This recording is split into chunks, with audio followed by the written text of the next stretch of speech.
Hello students, welcome back to our YouTube channel BBMQ study zone. और आज का हमारा टॉपिक DSE 4 से है political system and centre state relation in India.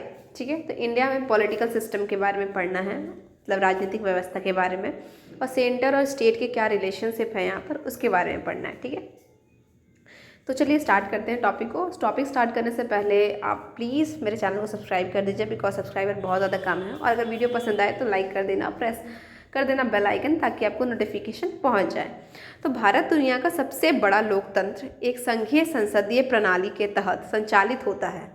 इसकी राजनीतिक संरचना की विशेषता केंद्र सरकार और अलग अलग राज्यों के बीच शक्तियों का विभाजन है। 1950 में अपनाया गया भारत का संविधान लोकतंत्र, धर्मनिरपेक्षता और संघवाद के सिद्धांतों की स्थापना करते हुए राजनीतिक व्यवस्था की रूपरेखा तैयार करता है। पहला है पॉइंट, संसदीय लोकतंत्र। भारत की राजनीतिक व्यवस्था एक संसदीय लोकतंत्र है, जहां भारत का राष्ट्रपति राज्य का औपचारिक प्रमुख होता है, जबकि भारत का प्रधानमंत्री सरकार का प्रमुख होता है। वास्तविक कार्यकारी शक्ति प्रधानमंत्री और मंत्रिपरिषद के पास है। तो हम देख सकते हैं कि रियल पावर किसके पास है? प्रधानमंत्री और मंत्रिपरिषद, काउंसिल ऑफ मिनिस्टर्स के पास। लेकिन जो नॉमिनल हेड होता है, मतलब दिखावे के लिए जो कह सकते हैं, वो हेड कौन है? हमारा प्रेसिडेंट। ठीक है, मुख्य से हम बोलते हैं राष्ट्रपति। लेकिन जो शक्तियाँ जिसके पास होती है वो होता है प्रधानमंत्री। तो रियल पावर किसके पास है? प्रधानमंत्री के पास। बाद है विधानमंडल। भारतीय संसद द्विसदनीय है, जिसमें दो सदन है, लोकसभा और राज्यसभा। तो हमें पता है कि हमारे पार्लियामेंट में दो सदन है, लोकसभा और राज्यसभा। इंग्लिश में बोले तो लोकसभा और राज्यसभा ही होता है। ठीक है, इंग्लिश में भी अपर हाउस और लोअर हाउस। लोकसभा के सदस्य सीधे जनता द्वारा चुने जाते हैं, जबकि राज्यसभा सदस्य राज्य विधानसभाओं के सदस्यों द्वारा चुने जाते हैं। संसद कानून बनाने और संशोधन करने के साथ साथ कार्यकारी शाखा की देखरेख के लिए भी जिम्मेदार है। तीसरा है कार्यकारी। भारत का राष्ट्रपति राज्य का नाममात्र प्रमुख है, जो देश की एकता का प्रतिनिधित्व करता है, और उसकी शक्तियाँ काफ़ी हद तक औपचारिक है। वास्तविक शक्ति प्रधानमंत्री और मंत्रिपरिषद के निहित है, जो सामूहिक रूप से लोकसभा के प्रति उत्तरदायी है। प्रधानमंत्री लोकसभा में बहुमत दल का नेता होता है और कार्यकारी प्राधिकार का प्रयोग करता है। तो आप देख सकते हैं कार्यकारी के बारे में कि प्रधानमंत्री रियल हेड होता है, वही सब पावर सारा उसी के पास होता है, रियल पावर। और बस दिखावे के लिए हमें प्रेसिडेंट को पावर दे देते हैं, मतलब दिखा रहा है किसी और को पावर है, लेकिन असली में कौन काम कर रहा है? जैसे कि हमारे घर में होता है, ये वो दिखाते हैं कि पापा के पास करना है सारे पावर से, लेकिन असली पावर तो मम्मी के पास होता है। जब तक परमिशन नहीं देगी घर में कुछ नहीं हो सकता। उसके बाद है न्यायपालिका। भारत में एक स्वतंत्र न्यायपालिका है, जो अधिकारों की रक्षा करती है और देश के कानूनों की व्याख्या करती है। भारत का सर्वोच्च न्यायालय सर्वोच्च न्यायिक निकाय है और इसे संवैधानिक और राष्ट्रीय महत्व के मामलों की सुनवाई का अधिकार है। उसके बाद है संघवाद और केंद्र राज्य संबंध। भारत की अज्ञेय संरचना केंद्र सरकार और अलग अलग राज्यों के बीच शक्तियों को विभाजित करती है, जबकि केंद्र सरकार के पास संघ सूची में सूचीबद्ध विषयों पर शक्तियां हैं, राज्यों के पास राज्य सूची में सूचीबद्ध विषयों पर शक्तियां हैं। समवर्ती सूची के विषय सरकार के दोनों स्तरों के बीच साझा किए जाते हैं। संघर्ष के मामले में केंद्र कानून लागू होता है। देखिए, तो हम देख सकते हैं कि 3 सूची है हमारे पास, हम जानते हैं, union list, state list, concurrent list. मतलब केंद्र सूची, राज्य सूची, और तीसरा है समवर्ती सूची। केंद्र की सूची में ऐसे ऐसे टॉपिक्स रहते हैं जिसमें सिर्फ केंद्र ही, जो भी यूनियन होता है वही सिर्फ सेंटर ही जो भी लॉ कानून होगा वो बना सकता है। सेकेंड राज्य, जहाँ पे सिर्फ स्टेट गवर्नमेंट ही बनाएगा। ठीक है, राज्य का सरकारी लॉज बनाएगा उससे रिलेटेड। तीसरा होता है समवर्ती सूची, जहाँ पर क्या होता है कि जो भी वो रहेगा, जो भी टॉपिक्स उसमें रहेगा, उस पर सेंटर और स्टेट दोनों मिलकर बनाते हैं। लेकिन अगर मान लीजिए कि दोनों के बीच में मतभेद हो गया, कि सेंटर ने कहा कि ये करना है, स्टेट ने कहा हमें वो करना है। ठीक है, जब ऐसा केस होता है तो सेंटर जो बोलता है वही माना जाता है, मतलब सेंटर इज मोर पावरफुल। तो यही था तीनों सूचियों से रिलेटेड। आगे बढ़ते हैं तो देखते हैं पंचायती राज संस्थाएं। सत्ता के विकेंद्रीकरण के लिए भारतीय संविधान ने पंचायती राज संस्थाओं की शुरुआत की, जो स्थानीय सरकारों को जमीनी स्तर पर शासन के विभिन्न पहलुओं को संभालने के लिए सशक्त बनाती है। ये स्थानीय स्तर पर अधिक भागीदारी और निर्णय लेने को बढ़ावा देता है। उसके बाद है चुनाव और राजनीतिक दल। चुनाव भारतीय लोकतंत्र की आधारशिला है। लोकसभा के लिए आम चुनाव हर 5 साल के होते हैं। राज्य विधानसभा चुनाव भी समय समय पर आयोजित किए जाते हैं। भारत में बहुदलीय प्रणाली है जिसमें कई राजनीतिक दल विविध हितों और विचारधाराओं का प्रतिनिधित्व करते हैं। धर्मनिरपेक्षता और विविधता। भारत अपनी धार्मिक, भाषाई और सांस्कृतिक विविधता के लिए जाना जाता है। भारतीय संविधान धर्मनिरपेक्षता को प्रतिस्थापित करता है। यह सुनिश्चित करता है कि राज्य तटस्थ रहे और सभी धर्मों के समान व्यवहार मिले।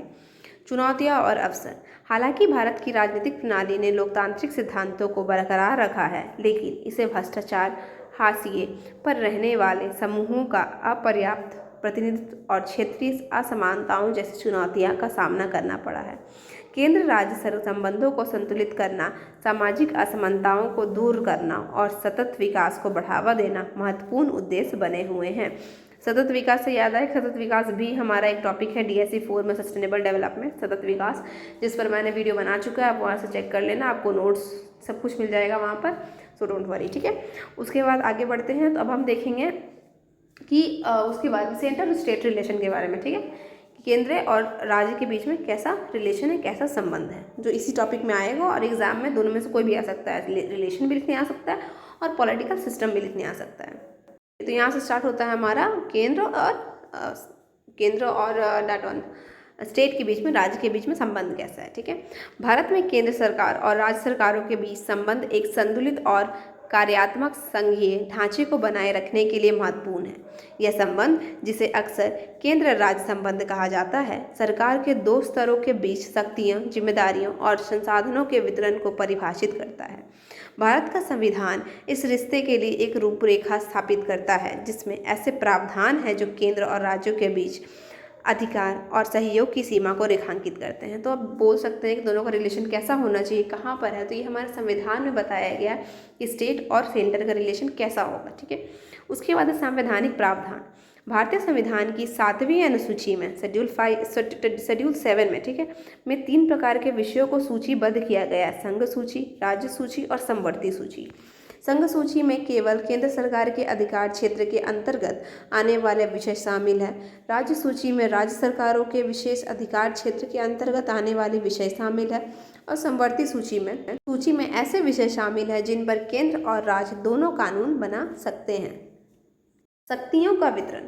संविधान केंद्र और राज्य सरकारों की शक्तियों और कार्यों को परिभाषित करता है ताकि वह सुनिश्चित किया जा सके कि सामंजस्यपूर्ण ढंग से काम करें और संघर्ष से बचें।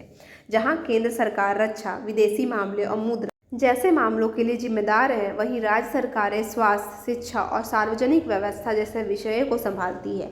समवर्ती सूची के विषय जैसे कि आपराधिक कानून और विवाह सरकार के दोनों स्तरों को कानून बनाने की अनुमति देते हैं। हालांकि असंगतता के मामले में केंद्रीय कानून लागू होते हैं। इसके बाद है वित्तीय संबंध। शासन और विकास के लिए वित्तीय संसाधन आवश्यक है। संविधान में केंद्र और राज्यों के बीच बातचीत संसाधनों को साझा करने के प्रावधान है। केंद्र द्वारा एकत्र किए गए और राज्यों के साथ साझा किए गए करों में वस्तु एवं सेवा कर, GST और सहायता अनुदान शामिल है। यह राजस्व साझाकरण तंत्र सभी राज्यों में वित्तीय स्थिरता और वित्तीय विकास सुनिश्चित करने में मदद करता है। तीसरा है अंतर राज्य परिषद। संविधान के अनुच्छेद 263 के तहत स्थापित अंतर राज्य परिषद का उद्देश्य केंद्र और राज्यों के बीच सहयोग को बढ़ावा देना है।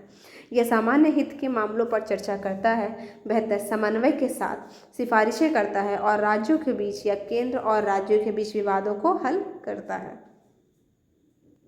इसके बाद राष्ट्रपति शासन। किसी राज्य में शासन व्यवस्था खराब होने की स्थिति में अनुच्छेद 356 राष्ट्रपति को राष्ट्रपति शासन लगाने का अधिकार देता है। इसमें राज्य सरकार का निलंबन और केंद्रीय नियंत्रण लागू करना शामिल है। यह अंतिम उपाय का उपाय है और इसका उपयोग संघीय ढांचे की रक्षा के लिए संयमित तरीके से किया जाना चाहिए।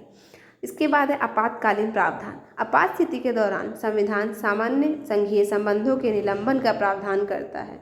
युद्ध या बाहरी आक्रमण के कारण राष्ट्रीय आपात स्थितियाँ केंद्र सरकार के पास शक्तियों के संकेंद्रण का कारण बन जा सकती है, जैसा कि अनुच्छेद 352, 356 और 360 में परिभाषित किया गया है।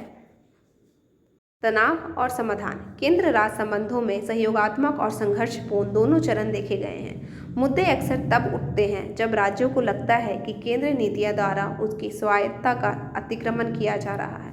यह मुद्दे भाषाई और सांस्कृतिक चिंताओं से लेकर आर्थिक असमानताओं तक हो सकते हैं।